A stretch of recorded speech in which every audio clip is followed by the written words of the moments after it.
جو مومن ہیں وہ تو اللہ کی راہ میں لڑتے ہیں، اور جو کافر ہیں وہ شیطان کی راہ میں لڑتے ہیں۔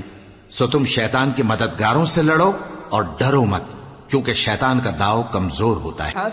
بھلا تم نے ان لوگوں کو نہیں دیکھا جن کو پہلے یہ حکم دیا گیا تھا کہ اپنے ہاتھوں کو جنگ سے روکے رہو اور نماز پڑھتے اور زکوٰۃ دیتے رہو؟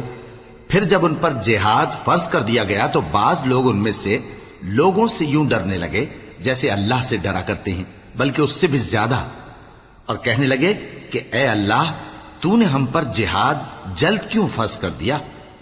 تھوڑی مدت اور ہمیں کیوں مہلت نہ دی؟